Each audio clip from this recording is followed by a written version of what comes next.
Welcome, everyone, to the L7C Podcast. And today we have a very special episode for you guys. Today we have Chelsea Police back with us. How are you doing today, ma'am? I'm doing well. And we are going to be hitting a couple of topics today. As everyone has already listened, Chelsea's first episode was just women in sports in general.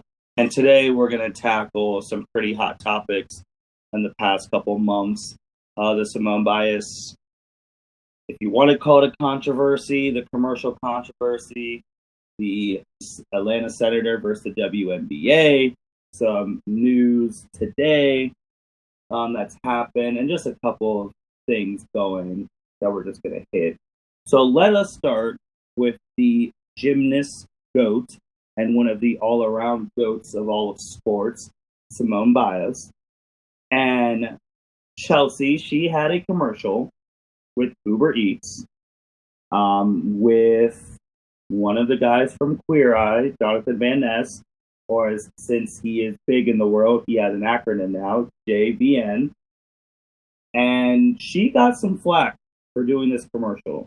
So, do you want to talk, where's the flack coming from? What do you think about this flack? How are you seeing it? Well, first of all, love Simone Biles. Love her as an athlete and just as a person overall. In terms of the controversy, which in my opinion really shouldn't be a controversy, she, like you mentioned, has a agreement with Uber Eats and JVN, and a ultra conservative group came out and said that this commercial, these advertisements were pressing an LGBTQ agenda on the United States youth, which to me is just absolutely unbelievable that that's even an issue today. Simone came out and tweeted about this and said, I will always support the LGBTQ community, which I absolutely respected from her, to be able to use her platform and certainly step up and say, I have no issues with this, and you as a society shouldn't either. She has really come into her own over the last several years, standing up for what she believes in and what she thinks is right. She's been extremely vocal the last several months with the presidential election and encouraging people to vote and just being a voice in the sports world, which I think is great for her. Right, agreed. The group was called 1 Million Moms. Yes. Never heard of them until this situation. And I think this situation with the 1 Million Moms took away from the bright spot of this commercial. I don't think in recent memory, well, besides obviously people on the women's soccer team, but just one star doing a commercial with a prominent gay actor, actress. You don't, I'm definitely in the male sports. I'm not seeing LeBron James doing a commercial with someone from Queer Eye. It's not like it's their fault or anything like that. It's just seeing Simone do it. I'm like, well, as you've already talked about her talking about the election, it makes great sense. And I actually think it's a great stride for sports in her doing that. And hopefully more athletes will do that, especially some men. Yeah, absolutely. I think it's a great marketing technique from Uber Eats to enlist the help of this just really well-known athlete and somebody who's so well-known in pop culture. To have that kind of relationship just shows that, our society is changing and that there's this overlap in sports, but also in life in general. Right. I agree. So more power to Miss Simone. Hopefully, I think this has already died down. I know there was a petition and there was 7,000 signatures saying that it should be taken down. Uber Eats already went to USA Today saying they're not taking it down. And of course, 1 million moms did not comment to USA. But I do wonder, out of that 1 million moms group, how many of them have sat in their house and cried during those episodes of Queer Eye? Yeah, that's a really great question.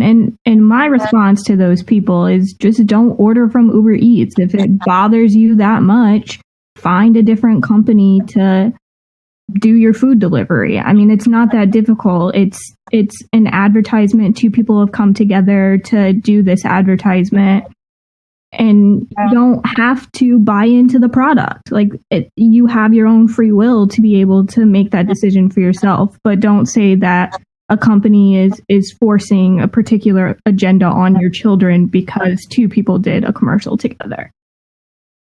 Now, do you think the commercial had the issues because of what Jonathan was wearing, because he was wearing the same stuff as Simone, or like it's just because he was in it?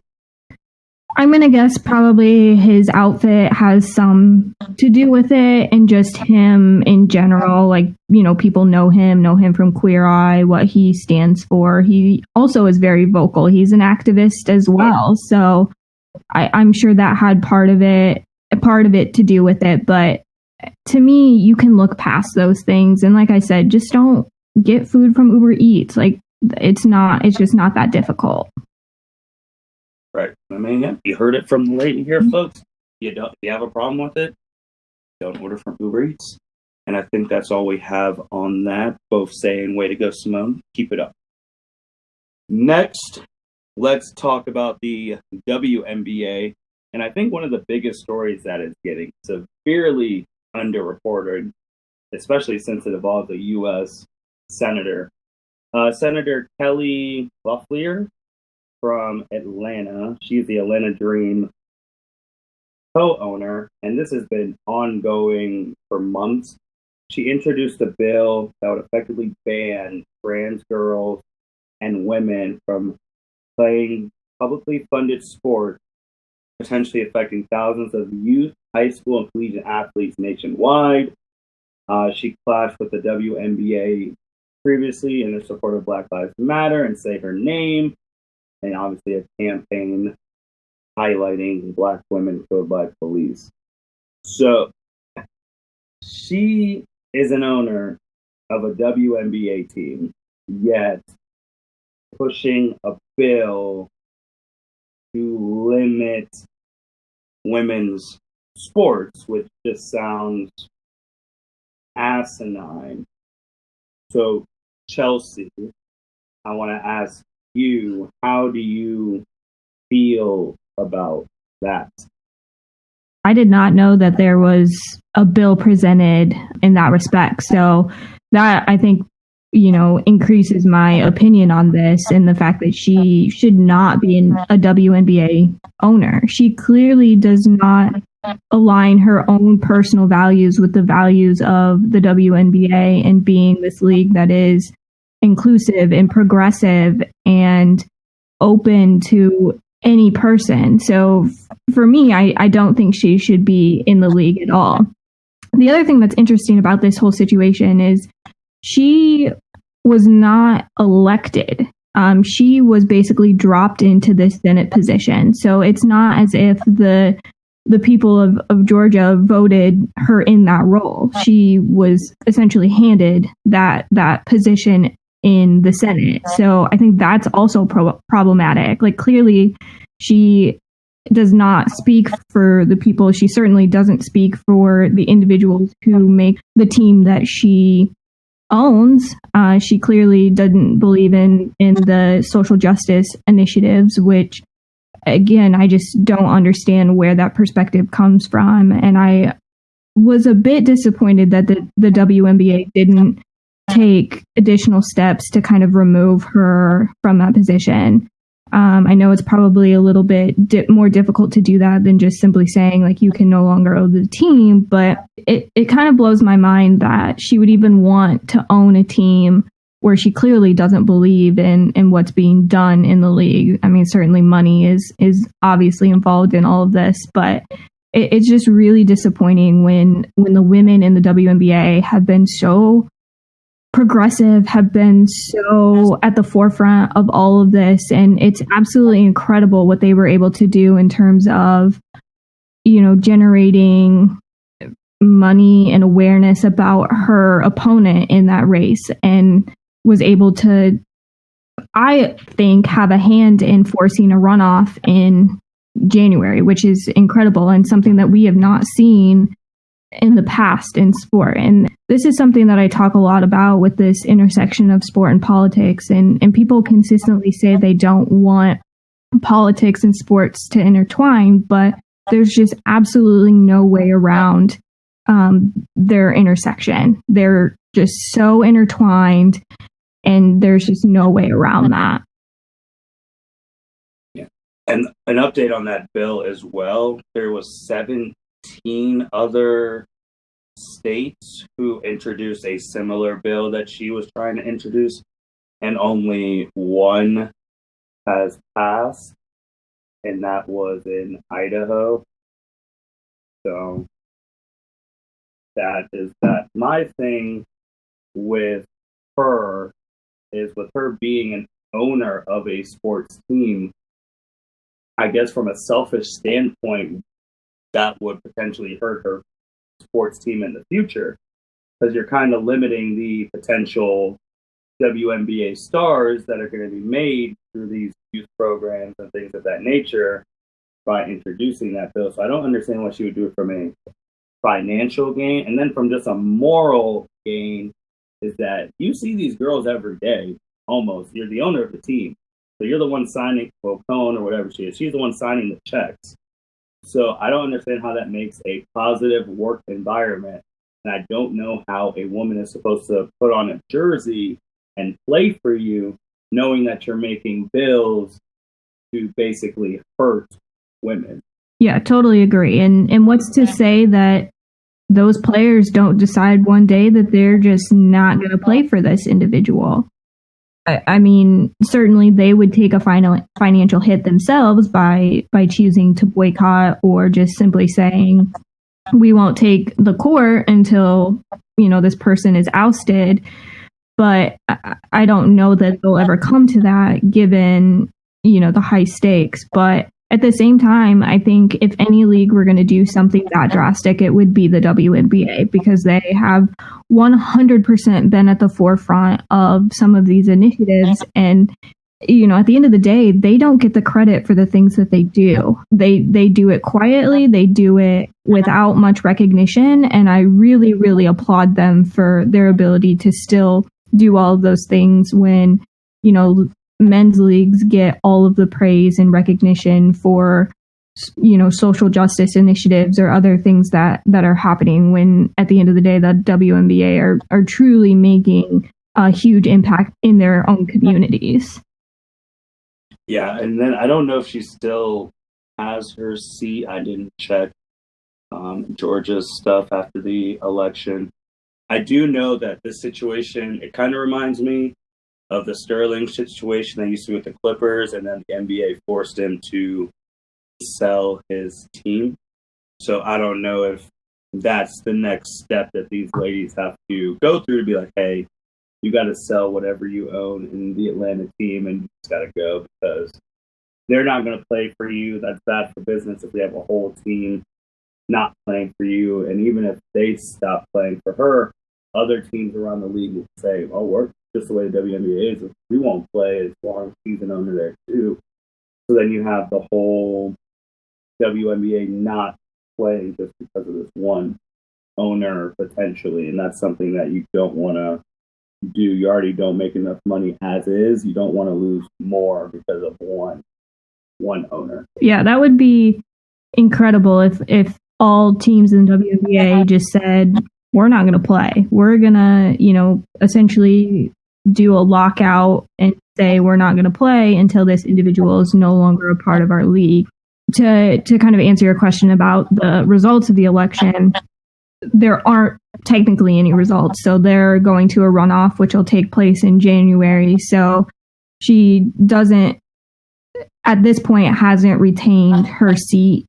So we'll see in January who will officially get that position. So it'll be really interesting to see what happens. And I hope that the WNBA continues to push for a change in the Senate, but also at the league level as well. And we will definitely be keeping an eye on that for all of the listeners out there. Next, I do want to talk about the women in sports media and the toxic masculinity, as it's called, that they have to deal with in the sports media. This was months ago with the Washington football team's report about misconduct in the workplace. You always hear about women reporters being sometimes uneasy in the locker rooms doing interviews because either players or GMs or things of that nature trying to force themselves on them or trying to do interviews naked, things of that nature. And I know you've been in tune with all that stuff for a majority of your adult life. So I just want to ask if there's any way to A, get rid of the toxic masculinity, or B, is there not a way to get rid of it? That's a tough question. I think, the first thing I will say is women are not going anywhere. We are going to continue to make a name for ourselves in the sport industry, whether it's in the media, in the front office, as athletes, whatever it is. We are here to stay. So the fact that this whole issue of toxic masculinity is still a thing in 2020 really blows my mind. And maybe blows my mind isn't the right phrase to use, because at times it's really not surprising to me. But the fact that we have things where, female reporters have access to the locker rooms because they're doing their job, and, that constantly gets questioned by athletes, front office people, is ridiculous. I can remember a time where Cam Newton was asked a question about a receiver running a route by a female reporter, and he said, about running routes? As if she didn't do her research, prior to being in the locker room, hasn't been around sport her entire life or throughout her career. So it's things like that just really grind my gears when it comes to this idea that it almost feels as if people don't believe that women belong in those spaces. And that's just not true. I have met some incredible women who work in sports media who work harder than anybody you'll ever meet. And they have to do that because they have to prove themselves. And there have been issues. I can think of Sarah Spain, and her last name's Dakara. She's also kind of a beat writer, sort of, and they did a video kind of describing this issue of toxic masculinity, where they forced men to read tweets that they had received, and some of them were death threats. Some of them were telling them to go back to the kitchen and make a sandwich. Other instances where that they hope they got assaulted, and you just see the look on these men's faces when they have to read this and have to come to terms with the fact that women receive this sort of hate every single day for simply doing their job. And it's really difficult for me because I've been in those situations where men don't really believe that I should be in that space. I throughout my educational journey have been in fields that are male dominated. And so you just have to continue to put your head down and work hard and work through all of that.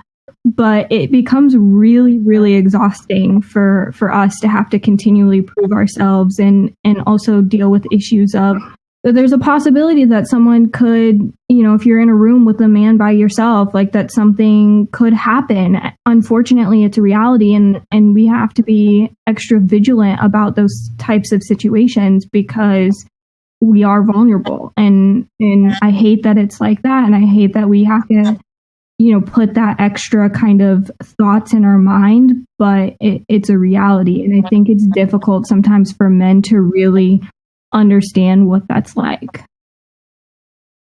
On those points, sensitivity. sensitivity training is an interesting concept, and absolutely, I think that it's something that should be acknowledged in organizations, because everybody has inherent biases, have things that they don't, necessarily understand. But I also think, sometimes it can make us feel a little awkward that we even have to have conversations like that. So it's kind of a catch-22, and certainly if it's done right and done in a way then yeah, absolutely it should be done. But oftentimes sensitivity training is, something that's very generic and kind of just gets at the surface of the issue and really doesn't get at the true issue or underlying issue that's being experienced. So it's difficult to say yes to that question, because it's just not always the best training session, or just people don't put in the time and effort to make it worthwhile, or make it so that people are going to understand why sensitivity training is necessary and why the organization itself needs it. Agreed. I mean, you already said women aren't going anywhere, so we got to make it better. Yeah, absolutely. It's just a reality that we face, and it's just unfortunate that still in 2020 there are reports like the Washington football team coming out and that women are experiencing those sort of things in this current day and age. It's just really unfortunate. It stinks, and all we can do is be better. True. But to move forward, you sent me a tweet from Hope Solo. What's she talking about? So ESPN FC tweeted about Cristiano Ronaldo being within 8 goals of the international goal scoring record.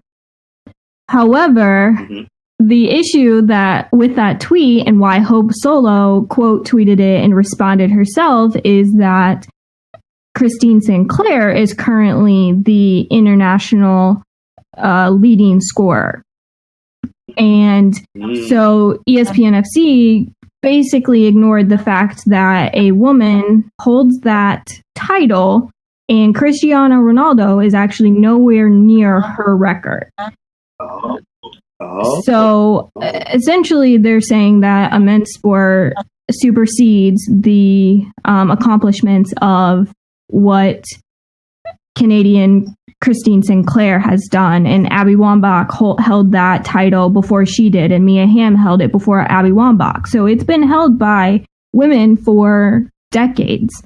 But yet we just kind of, as a society, overlook that fact that the international scoring record for women is significantly higher, and certainly is well above the record that Cristiano Ronaldo is looking to take the place of, or take that title of. So that's why I sent that to you. And I thought it was funny that she just basically was like, hey, when are we gonna just recognize that women exist and that we play sport and we hold records? And I thought it was genius on her part. She, whatever opinion you have about Hope Solo and how she acts, I will say she is a champion for women in making sure that they receive the recognition that they deserve. She is 100% a controversial figure when it comes to, history of soccer and her role in some things on the national team and some of her extracurricular activities, things like that. But at the end of the day, she was the United States' best goalkeeper in history. There is no arguing that. She has numerous accomplishments, and she will stick up for those women that she has played against, played played with and who will come after her. And I give her major props for that. First tweet, I had no idea about the international. Well, I had no idea until you just said so. So did ESPN apologize or correct? I have no idea. They deleted the tweets shortly after. So I assume that not only her response, but many people were probably in their mentions, saying, yo, like, women's soccer exists and there are people who have more goals than Cristiano Ronaldo. So I don't know what they did. And I actually don't follow ESPN FC. I only happen to see it because I follow Hope Solo. So definitely didn't look at that. But yeah, it just blows my mind that we just historically forget about women's sports and what women's athletes accomplish in those sports. And then to go off of what you said about forget, the Miami Marlins, they hired Kim, and I don't know how to say her last name, and it's literally just 2 letters. It's an N and a G, as the general manager of the team. And Miami got it right, saying she's the highest among male sports, like as a GM wise. But I think it was another site, Sports Center, like that, who said she was the first female GM in professional sports, which is clearly inaccurate since there's GMs in women's sports. Yeah, first want to say huge win for women in terms of her becoming the GM for the Marlins. Like, that's massive. Huge congratulations to her. Like, that's a huge step. She's been a pretty high-ranking official in baseball for quite some time. Have seen that, people have just been singing her praises all day. Congratulations across the board. People saying that she, undoubtedly deserves that position. So it's 100% great that she is in that position, and certainly paving the way for other women to enter that front office role, moving forward, which is great. But yeah, to your point about the way the information is portrayed is problematic. And yeah, I saw several tweets that said she was the first female GM in professional sports, which, to your point, is absolutely false. There are GMs in the WNBA who are women. There are some NWSL GMs that are women. In the NWHL as well, there are GMs who are women. So it's not the first time that we've seen this. It's the first time that we've seen it in a professional men's sport. And yep. That distinction is actually very important. And this is something that we actually see in the NCAA quite a bit. So if you look at championships in the NCAA, it's for basketball, for instance, it's March Madness or the NCAA basketball championship. With the women's, it's the women's Final Four. For the men, it's just the Final Four. So we always are making this distinction that the men's game is more important. And this was brought up with the College Cup for soccer. So for the men, it's just the NCAA College Cup. For the women, it's the NCAA Women's College Cup. And so there have been people out there that do a lot of research and things, some academics and even some coaches that have said men's sports should not be the default.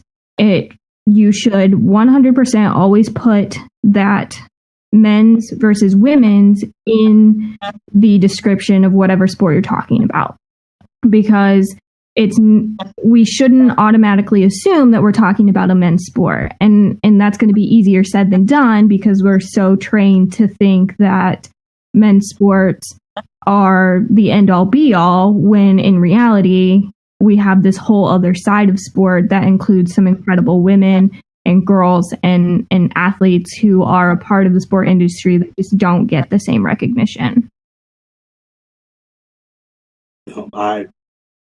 I wholeheartedly agree with you on that. I was just even thinking about the women's Final Four that was held in Columbus, Ohio, and that was when Notre Dame won the title, I believe. And I'm blanking on her name, but she made both buzzer beaters in the Final Four and the national championship game, and that was right here in downtown Columbus, and that was one of the most impressive tournament runs I've seen from a man or woman. So that was cool, and I just feel like their tournament needs to be promoted more to be on an equal level with the men. I just know the men's tournament, just because there's more betting involved, and you could still make brackets with the women's tournaments. I just don't understand why people don't do that. That's another cash avenue that people could explore, but those are questions for the big dogs at the NCAA office. Yeah, it's an indie, but absolutely. And actually, when Twitter started doing like posting scores of sports, like when they did that update, and now you can see just like everything that's kind of going on at one time, and can scroll through scores. At first, they simply just had NCAA basketball when referring to the men's games that were happening at the time, and then they had NCAA women's basketball. And I think there were enough people out there that raised some concerns or called Twitter out on that, and there was a point where you saw a shift where now it says NCAA men's basketball and NCAA women's basketball, which I think is an important step because men's sports shouldn't be the default. Agreed. Speaking with the default, how are women's sports feeling? We're in November now, close to mid-November. 2020 is going to be over in a month or so. How has women's sports been able to deal with COVID to this point? Well, I would say they've been really successful through COVID. The viewership numbers have increased. I mean, the NWSL saw an increase on viewership of almost 500%, which is incredible. Now, let's talk about why that is. There wasn't a whole lot on TV, but at the same time, that tells you that there is a desire to watch women's sports. And we've talked about this in the last podcast, but to see viewership numbers like that and to see an increase like that in the middle of a pandemic is pretty impressive. Additionally, there was an increase in viewership with the WNBA as well. And again, like, people have said consistently that there is a market for women's sports, and people are like, no, they simply say that there isn't. But if you give them a chance, you're going to see some success. The thing that I saw recently in a tweet was about people who are writers for the WNBA, and an important distinction that was made was we see that writers who focus on the NBA write throughout the season as well as the off season. So there is constantly coverage on the NBA, whether they're in season or not. This tweet I saw was talking about how that's not true for the WNBA, that oftentimes those writers have to go find other jobs or have to write on other topics because there just aren't the same stories in the WNBA. And what the tweet was trying to get people to understand is that you need to continue to write about the WNBA even though they're not in season. So people do care about what's happening, and if you're going to focus on what's happening in the off season with the NBA, you should be doing the same thing with the WNBA. And by doing that, you're going to create this consistent messaging, this consistent flow of information where people are engaging and consuming information about the WNBA. So if you keep the hype going when the WNBA season starts back up, whenever that might be, people are still going to be interested in that. But if you take a 3-month period off where you're just not talking about them, people are going to, do this thing where they kind of forget about it. And then suddenly the season starts and they're like, oh yeah, maybe I should be interested in this again. But you want to keep building on what has been created through COVID and make sure that that continues and that the WNBA continues to grow. And I hope that TV networks really see what happened in these last 6 months with viewership and take advantage of that and understand that people truly do want to watch them and that they become more readily available to people to watch. Now, Chelsea, is there anything else you want to talk about? I did have a couple of topics that I wanted to bring up, but I actually do want to save them for the next time we're on so we can give them the proper time they deserve, especially since there is another form of sport, women in esports, because I feel like that gets the worst from the women dealing in the public workplace to the way they dress. I feel like it deals with every bad thing we've talked about into, it's funny, that one thing, playing with controllers, has the worst of what women deal with. So I do want to give that its own beginning episode so it can get its own time that deserves. Yeah, that makes sense.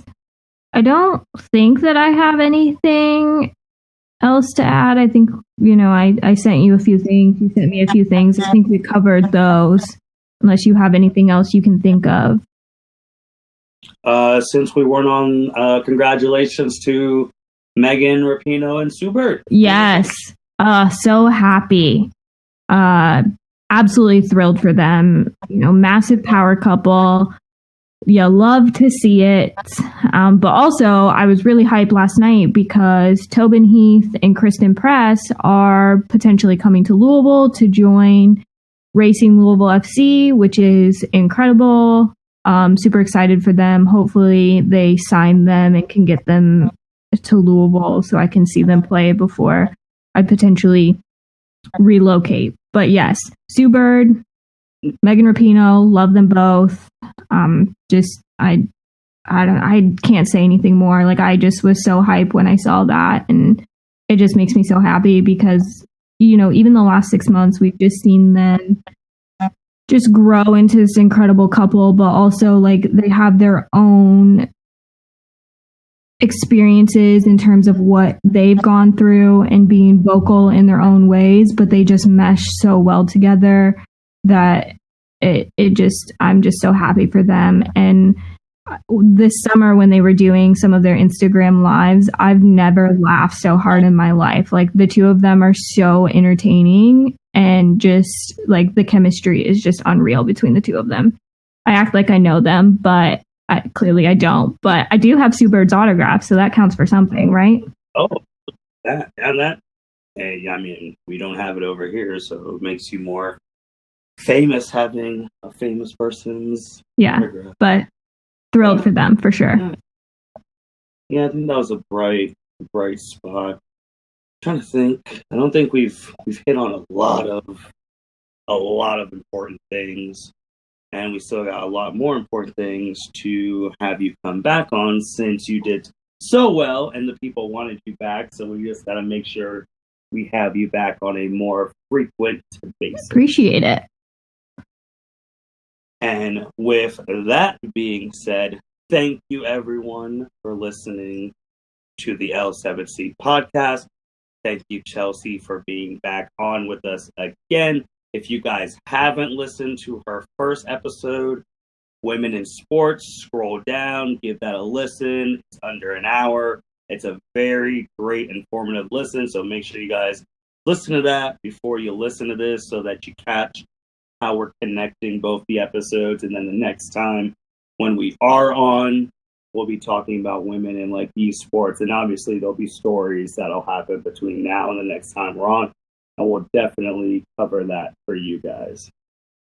So with that being said, Chelsea, I will give you the last word for the audience. Yeah, I just want to say thanks for listening to the first one, hanging with me. I've really enjoyed being able to kind of talk about something that just means so much to me. I just love talking about sport and certainly love to talk about the great things that women are doing in sport. So certainly appreciate the opportunity and definitely look forward to getting to chat with you again. And with that being said, thank you everyone for listening once again. Take care. Thank you for listening to this episode of the L7C Podcast. Be sure to like, rate, review, and subscribe to the channel. Follow us on all social media platforms, and we'll be talking to you guys soon. Take care.